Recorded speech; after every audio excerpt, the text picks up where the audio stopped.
For most of my life, I had been a person who was a slave to instant pleasure. I would eat fast food multiple times a week, I would doom scroll for nearly 6 hours a day, I would play video games to the point that I would literally fall sick the next day. And it's not like I never tried to quit these things. I would actually successfully quit them for a couple of days. But as soon as my motivation faded, I would fall right back into these habits. During this period of my life, I kind of knew that I had lost something very fundamental and important, self-control. But that is not who I am anymore.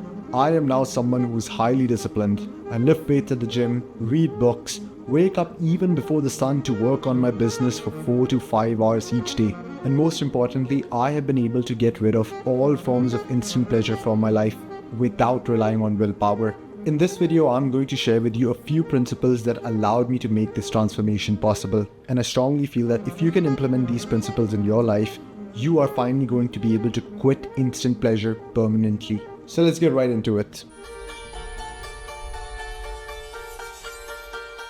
Before you even begin the process of quitting these things, you need to ask yourself, why exactly are you quitting this behavior? What is the good that you will achieve and what is the bad that you will avoid? Because whenever there is a sense of deep purpose attached to an activity, then your body offers you more resources to perform that activity.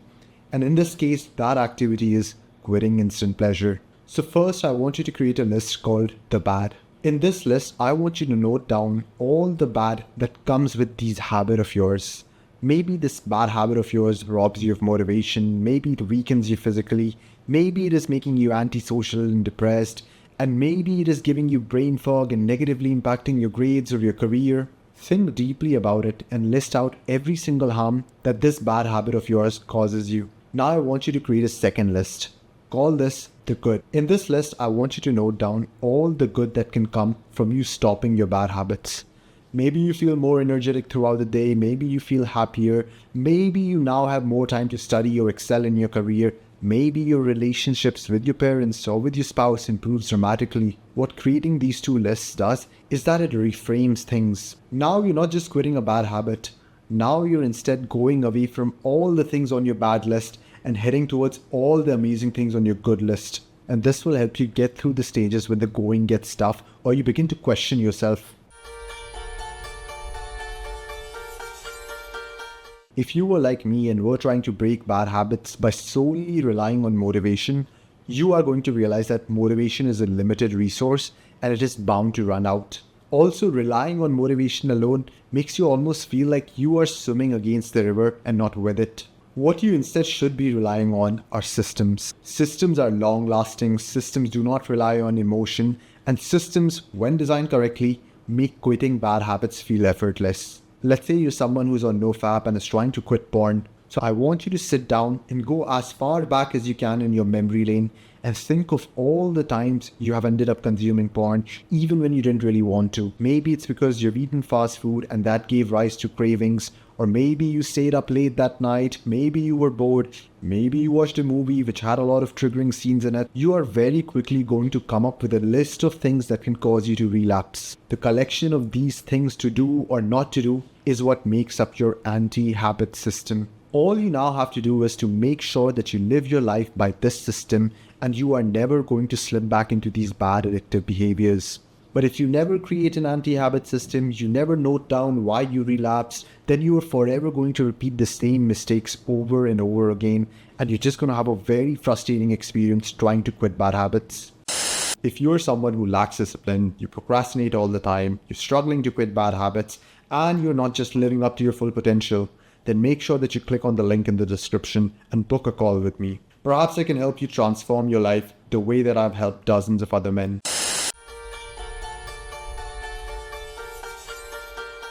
You might think that the system you have created right now is complete, but I speak from experience that this might not be the case and it might require a few updates. Because so far the only thing you have used to construct this system is memories of your relapses and specific scenarios from the past. But the future scenarios might look different. Let me give you an example. There's this guy named Jeffrey, shout out to Hamza by the way. He is really obese and is susceptible to eating fast food. He follows this advice of creating systems and goes into his memory lane and finds out all the probable causes of his failures and creates a system based on it, and this system seems to be working flawlessly for him. It has been a couple of months, he has been losing weight, and Jeffrey finally thinks that his life is sorted. Until one day he decides to travel to a different country for a couple of weeks, and all of a sudden he faces situations that he does not really know how to handle. Like, what is he supposed to eat at the airport and during the flight? And the grocery store he used to go to does not exist in this country. And all these new situations that he had no clue how to tackle caused him to once again start consuming fast food and gain back a bunch of weight. So if you want to avoid this from happening to you, there is one principle that you need to get really familiar with and start practicing it. It's the principle of soft resets versus hard resets. When most people find themselves in a situation they are not really familiar with, their systems have not accounted for it, and their cravings for the bad habits are building up, and they're just about to smoke or do weed or do something lustful, then they tend to binge on their bad habits far more than it is necessary to just satisfy their urges. I too have been a victim of this.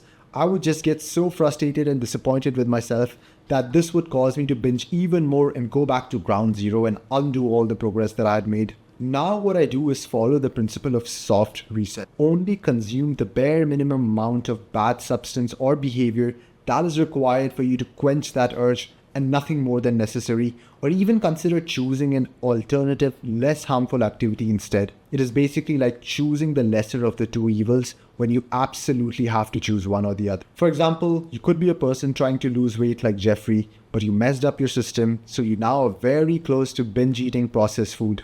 What you could do instead of undoing weeks of progress by going to your usual fast food places is that you could actually choose a food item that is still kind of unhealthy, yet not nearly as unhealthy as what you're typically used to. This could be something like dark chocolate or homemade french fries or sugar-free versions of Coke. So consuming this food does reset your progress by maybe a day or two, but it still leads you to make more overall progress in the long run. So you can see that the cost of updating your system is so little when you get used to these soft resets rather than hard resets.